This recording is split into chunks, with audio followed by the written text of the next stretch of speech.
কোরআন শরীফে খুব পরিষ্কার করে বলে দেওয়া আছে যে আমানত যারা খেয়ানত করে তারা মুসলমান না।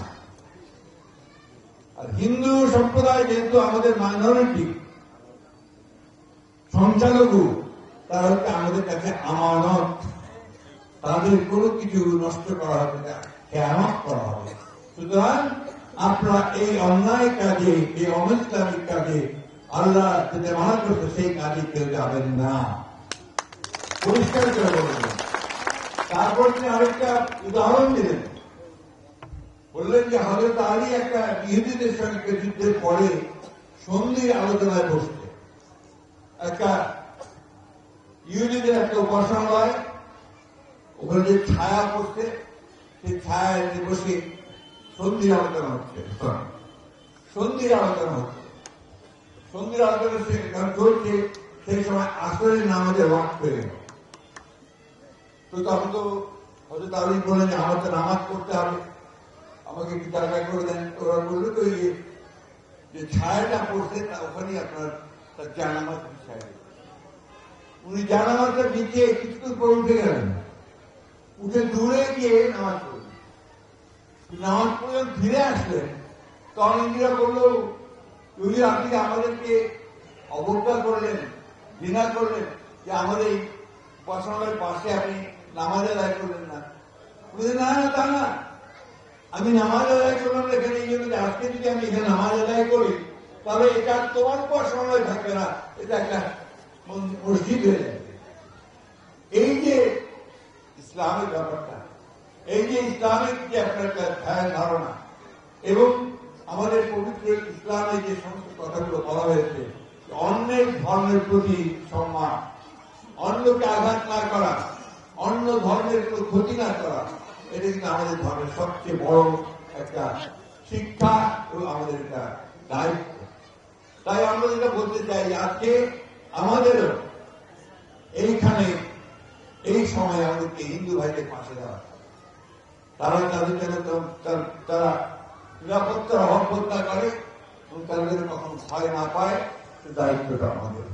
যাই হোক, বক্তব্য দীর্ঘ করবো না ভাই, আমি শুধু বলি এখন আমাদের সামনে দুইটা জিনিস, একটা হচ্ছে সংগঠনকে আরো শক্তিশালী করা আর নির্বাচনের জন্য প্রস্তুত হওয়া। নির্বাচন আমাদের করতেই হবে এবং সেই নির্বাচন আমাদের জয়যুক্ত করতে হবে। বিএনপিকে সরকারে আনতে হবে, বিএনপি ছাড়া এই দেশকে রক্ষা করা যাবে না, খুব পরিষ্কার কথা। বিএনপি পারবে একমাত্র রক্ষা করতে। তাই আসুন আজকে আমরা সবাই এই শপথ নেই যে যারা আমরা বিএনপি করি তারা তো করি, যারা করি না তারা আসেন, বিএনপি সংযুক্ত হন। আমি হিন্দু ভাই বোনদের আমি অনুরোধ করবো আপনারাও আসেন, আমরা একসাথে দল করি, একসাথে একটা দেশ গড়ে তুলি, বাংলাদেশের সত্যিকার অর্থেই একটা সুখী সমৃদ্ধ বাংলাদেশ গড়ে তুলি। আমাদের নেতৃত্বের নেত্রী বেগম খালেদা জিয়া, তিনি অসুস্থ আছেন, আপনারা সবাই তার জন্য দোয়া করবেন যেন সম্পূর্ণ সুস্থ হয়ে যান। সুস্থ হয়ে তিনি হয়তো খুব শীঘ্রই দেশে ফিরবেন। আমাদের নেতা তারেক রহমান সাহেব, তিনি যেন খুব শীঘ্রই দেশে আসতে পারেন, আমাদেরকে নেতৃত্ব দিতে পারেন। আর করুণাময় আল্লাহ তাআলার কাছে আমরা সেই দোয়া চাই। আর সব শেষ কথা হচ্ছে যে আমরা এমন কিছু করব না যাতে জনগণ আমাদের উপরে ক্ষুব্ধ হয়, এটা আমি মনে রাখবেন একটু। এই কিছু কিছু মানুষ আছে যারা বিএনপি নাম ভাঙে কিছু কিছু খারাপ কাজ করার চেষ্টা করে, সেটা আমরা করতে দিব না। আমরা যদি তার কাউকে পাই আমরা সাথে সাথে তাকে আইনের কাছে সোপর্দ করব, ঠিক আছে না? ঠিক আছে তো?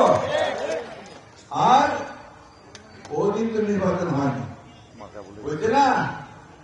মার্কাটা কি মনে আছে? পাইনি। মার্কাটা কি আরো জোরে বলতে হবে তো? মার্কাটা কি? ইনশাআল্লাহ এইবার এই ধানের শীষের মার্কা এমন ভাবে জোরে বলতে আওয়াজ যে গোটা ঠাকুরা শুধু না, গোটা বাংলাদেশ যেন সেই আওয়াজে ধানের শীষের জয় করে হয়, তাই না? আসেন আমরা সেই কথা চিন্তা ভাবনা করে আমরা সামনের দিকে এগিয়ে যাবো, বিএনপিকে আমরা শক্তিশালী একটা সংগঠনে পরিণত করবো।